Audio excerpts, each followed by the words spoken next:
La figura de Molina Campos es importante por muchas cuestiones para el país. Es una figura de las más populares del arte argentino y particularmente para la provincia de Buenos Aires y para el municipio de Moreno es fundamental porque, no solo porque Molina Campos adoptó este lugar como un lugar para vivir y para trabajar y para pensar su obra, sino porque mucho de lo que está en las pinturas de Molina Campos recupera los personajes, los paisajes y el territorio que se ve en Moreno y en toda la provincia de Buenos Aires. Entonces es un artista que tiene una proyección internacional muy grande, que es una referencia al país en el exterior, pero al mismo tiempo tiene algo muy arraigado a los espacios y a las personas. Es uno de los artistas más populares que tuvo Argentina. Entonces, en ese sentido,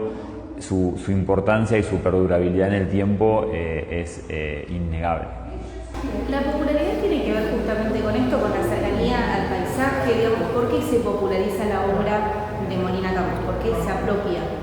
Tiene que ver con un montón de cuestiones. Habría que ver con el estilo, con los temas que él trabajó, pero eso es común en muchos artistas, ¿no? Los temas de campo, los temas de territorio, el problema de la identidad nacional, de la identidad bonaerense.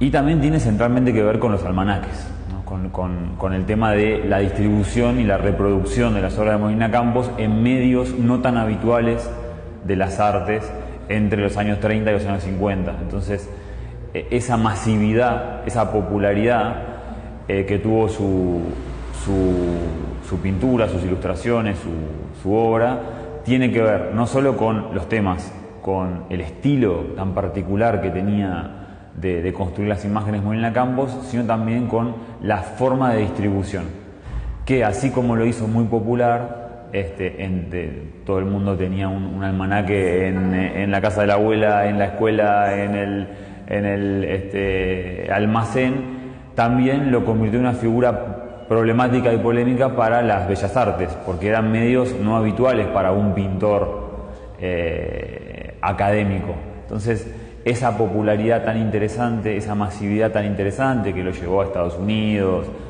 todo el trato con Disney, a toda esa cuestión de ir a los lugares y pintar los paisajes en el lugar y no recuperarlo de otra manera, generó un sinnúmero de asociaciones que lo hicieron muy, muy popular en el país y también en el mundo. Uno cuando habla del patrimonio generalmente se identifica con espacios físicos, concretos, casonas, monumentos, playas. En este caso, el patrimonio en esto mismo, ¿no? es diferente, digamos, porque es importante la recuperación y el cuidado de un patrimonio que en este caso es tangible, porque bueno, hay una obra, pero también es bastante intangible. Sí. La dimensión patrimonial siempre tiene una cuestión tangible e intangible, es decir, lo que hay que recuperar o lo que hay que reconstruir es el relato que uno quiera construir alrededor quizás de un objeto o de una tradición oral o de lo que sea, pero es un relato en definitiva. Mientras las obras están ahí guardadas, escondidas o ocultas, los objetos no dicen mucho más que un objeto que puede ser valioso por su valor económico, por ejemplo, pero con su valor patrimonial es otro.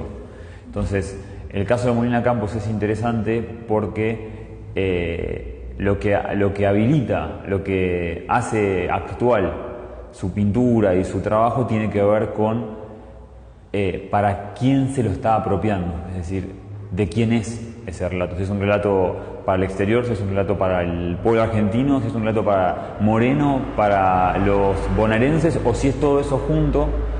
Entonces la obra es un medio para construir ese patrimonio, no necesariamente, y obviamente preservar y conservar el objeto, pero el objeto en definitiva tiene sentido si hay una política, si hay un relato, si hay algo interesante que lo convierte en actual. A veces pensamos que el patrimonio tiene que ver con el pasado, tiene que ver con algo que uno guarda y que va, digamos, manteniendo, intentando que no se deteriore, y en realidad es una construcción política, es decir, si se está deteriorado y se tiene que recuperar, tiene que haber un motivo, y a veces sucede lo contrario, está tan sacralizado que tampoco ya nos lo podemos apropiar.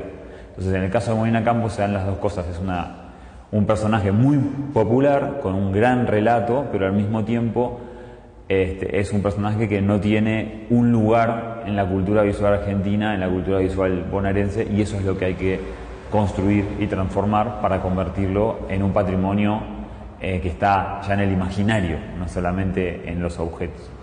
Si alguien quiere, esto no sé si se puede cortar, pero si alguien quiere visitar la obra de Molina Campos, ¿tenés idea dónde ahora se está? Sí, bueno, justamente parte de la recuperación que se hizo desde el 2020 hasta ahora tiene que ver con estudiar la obra, inventariarla, recuperarla en las cuestiones materiales y también democratizarla, es decir, ir exponiéndola, exhibiéndola en espacios de la provincia. Este año se hicieron 4 exposiciones de Molina Campos, la primera en Moreno, la segunda en el Teatro Argentino, la tercera en el Centro Cultural Kirchner y la cuarta actualmente están las obras allí en Luján, en el Museo Udaondo de Luján. Si van al Complejo Museográfico de Luján van a encontrar más de 70 obras expuestas, documentos, objetos personales, cruzados en diálogo con el museo. Así que en este momento la forma de ir a ver obras de Molina Campos es ir a Luján, que no está tan lejos.